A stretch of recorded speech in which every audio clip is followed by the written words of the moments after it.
నమస్తే, welcome to I news. పశ్చిమాసియాలో శాంతి చర్చలు జరుగుతున్నాయనుకుంటున్న తరుణంలో పరిస్థితులు ఒక్కసారిగా తలకిందులయ్యాయి. అగ్రరాజ్యం అమెరికా, ఇరాన్ మధ్య ఏప్రిల్ 8న కుదిరిన కాల్పుల విరమణ ఒప్పందం ఇప్పుడు నీటి మూటలా మారిపోయింది. హర్మూజ్ జలసంధిలో ఇరు దేశాల దళాల మధ్య జరిగిన కాల్పులు, చమురు ట్యాంకర్లపై దాడులు ప్రపంచాన్ని ఉలిక్కిపడేలా చేస్తున్నాయి. ఈ క్రమంలోనే అమెరికా అధ్యక్షుడు ట్రంప్ రంగంలోకి దిగి ఇరాన్ కు ఒక గట్టి వార్నింగ్ ఇచ్చారు. అదే ప్రాజెక్ట్ ఫ్రీడమ్ ప్లస్. అసలు ఏంటి ఈ ప్రాజెక్ట్? ట్రంప్ మనసులో ఏముంది? ఇప్పుడు స్పెషల్ స్టోరీలో చూద్దాం. వైట్ హౌస్ వేదికగా ట్రంప్ చేసిన వ్యాఖ్యలు ఇప్పుడు గల్ఫ్ దేశాల్లో ప్రకంపన సృష్టిస్తున్నాయి.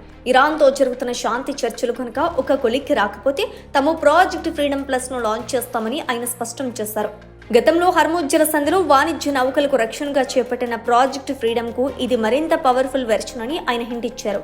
అన్ని సవ్యంగా జరిగి ఒప్పందం కుదరకపోతే మేం వేరే మార్గంలో వెళ్తాం, అది ప్రాజెక్ట్ ఫ్రీడమ్ కంటే శక్తివంతంగా ఉంటుంది అంటూ ట్రంప్ తనదైన శైలిలో హెచ్చరికలు జారీ చేశారు.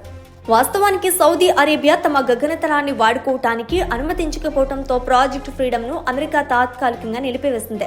అయితే దౌత్య చర్చల కోసమే మే 6న దీన్ని ఆపేశామని ట్రంప్ యంత్రాంగం చెప్తోంది. ప్రస్తుతం పాకిస్తాన్ మధ్యవర్తిత్వంతో ఇస్లామాబాద్ లో అమెరికా ఇరాన్ మధ్య చర్చలు జరుగుతున్నాయి. 14 పాయింట్ల మెమోరాండమ్ ఆఫ్ అండర్స్టాండింగ్ పై ఇరు దేశాలు కసరత్తు చేస్తున్నాయని సమాచారం. ఇందులో యురేనియం బదిలీ, ఆంక్షల సడలింపు వంటి కీలక అంశాలు ఉన్నట్లు తెలుస్తోంది. కానీ మైదానంలో పరిస్థితి మాత్రం ఇందుకు భిన్నంగా ఉంది. హర్మూజ్ జలసంధిలో అమెరికా ఇరాన్ దళాల మధ్య కాల్పులు జరగటం, 2 ఇరాన్ చమురు ట్యాంకర్లపై అమెరికా అటాక్ చేయడం కలకలం రేపింది. అటు యుఏఈ కూడా తమపై ఇరాన్ నుంచి డ్రోన్లు, క్షిపణి దాడులు జరిగాయని నివేదించింది. ఈ వరుస దాడులతో నెల రోజుల కాల్పుల విరమణ ఒప్పందం గాలిలో దీపంలా మారింది.